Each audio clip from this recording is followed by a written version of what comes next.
Olá pessoal, tudo bem? Eu sou a Almira do canal Era Uma Vez e neste vídeo eu trago a quarta parte da nossa leitura coletiva do livro Os Miseráveis de Victor Hugo.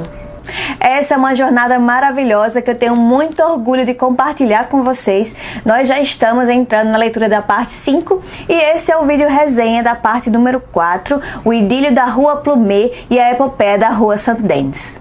E como eu já comentei nos outros vídeos, o primeiro e o segundo item de discussão deste vídeo não contém spoilers. Então você que nem leu, nem assistiu o filme e não quiser saber spoilers, você pode abandonar o vídeo a partir do item número 3, quando eu vou falar dos personagens.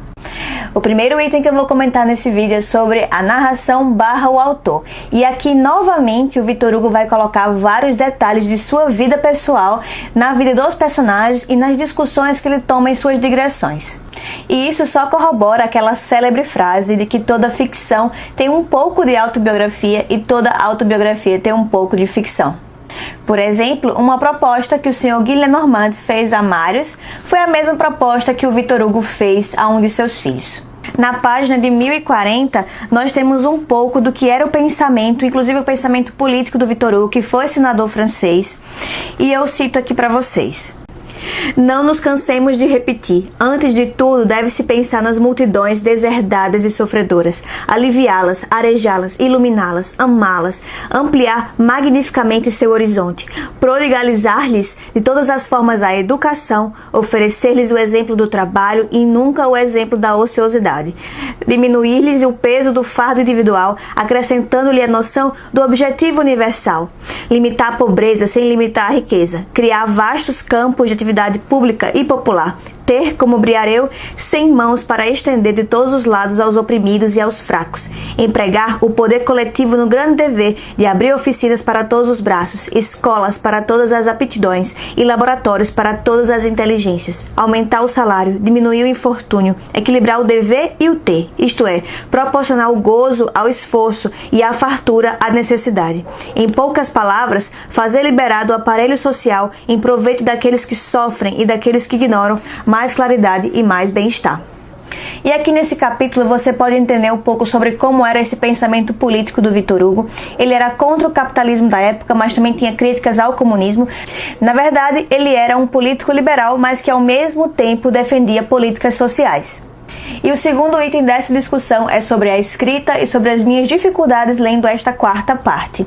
E aqui eu friso que é uma escrita fluida, que não tem grandes dificuldades. Inclusive esta quarta parte é um pouco maior que as demais, mas eu consegui ler mais rápido. Existem duas digressões, mas que são mais curtas.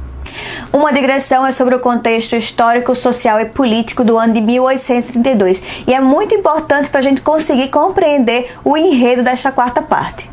Muita gente que não leu e até algumas pessoas que assistiram ao filme acham que o livro Os Miseráveis se passa no contexto da Revolução Francesa, mas isto é um grande erro.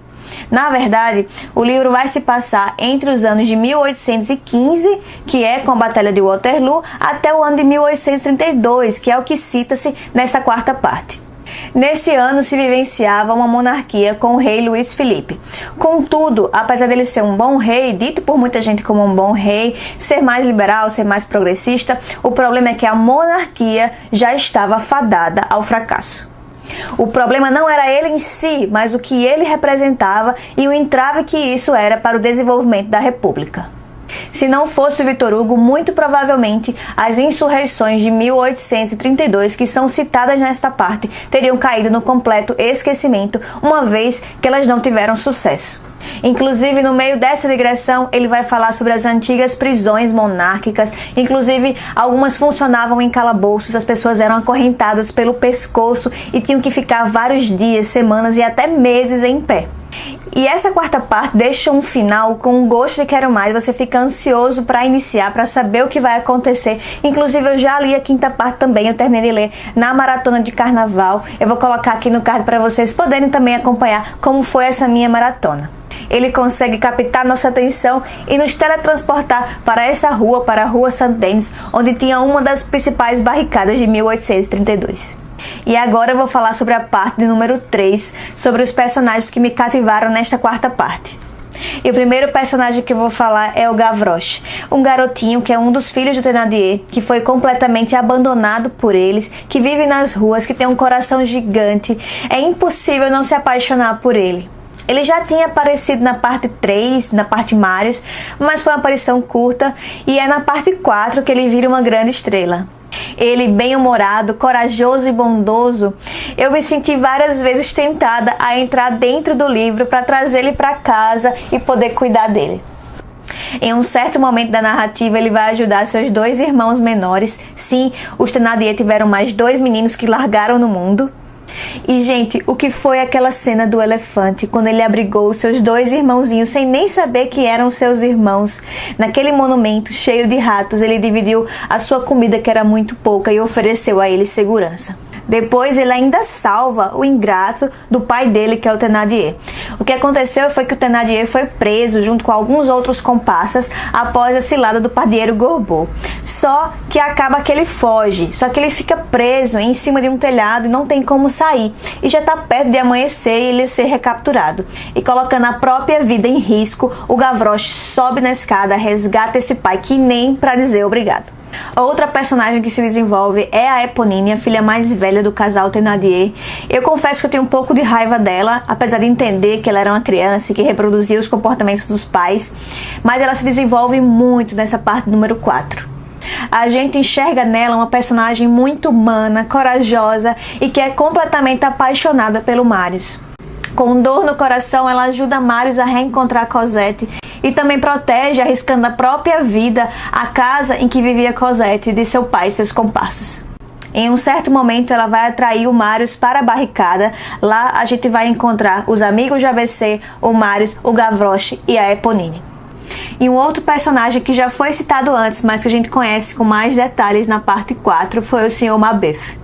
E eu confesso que eu me emocionei muito. Eu acredito que também quem é apaixonado pelos livros e pela literatura também vai se comover com a história dele.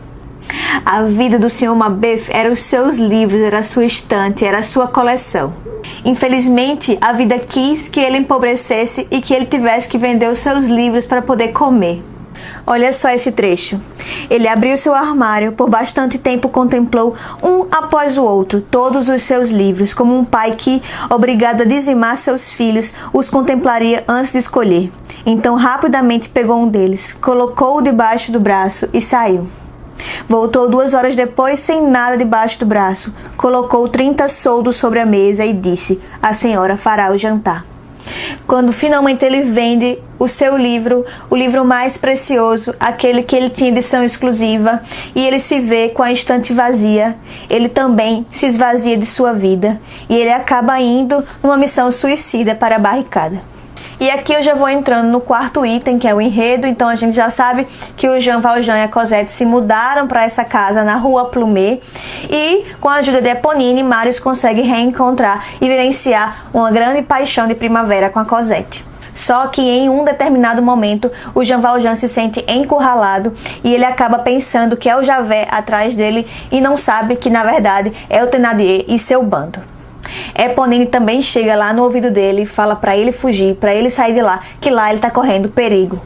Então ele se muda com uma Cosette desesperada porque está abandonando seu amado para a Rua de la Homme Armé antes de poder viajar definitivamente para a Inglaterra.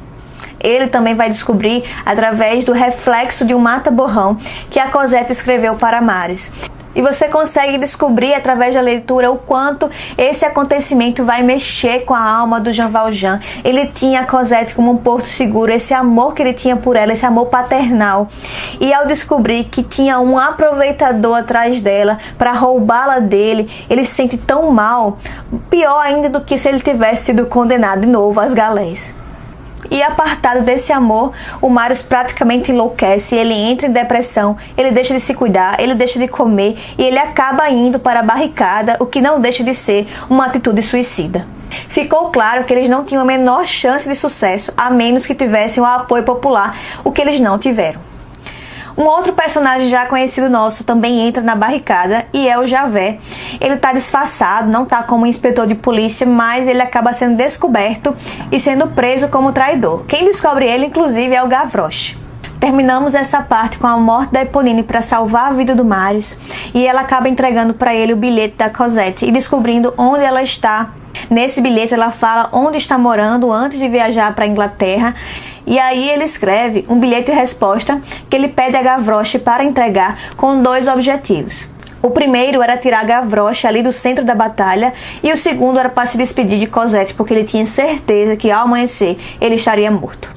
O que acontece é que o bilhete não para nas mãos de Cosette. Na verdade, Gavroche acaba encontrando com Jean Valjean sentado à calçada de sua casa, e Jean Valjean lê esse bilhete e ele toma uma importante decisão.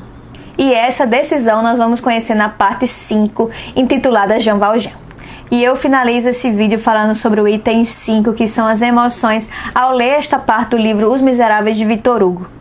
Foi uma parte excepcional, uma parte cheia de emoção, cheia de ação, que fica praticamente impossível de você conseguir largar. Daqui a 2 semanas eu vou liberar a parte número 5 com as minhas impressões de leitura, e depois também vou liberar uma resenha sem spoilers, que também vai envolver a leitura complementar do livro Tentação do Impossível. Se você gostou do vídeo, por favor, deixe seu joinha, se inscreve no canal e compartilha com os amigos. Obrigada!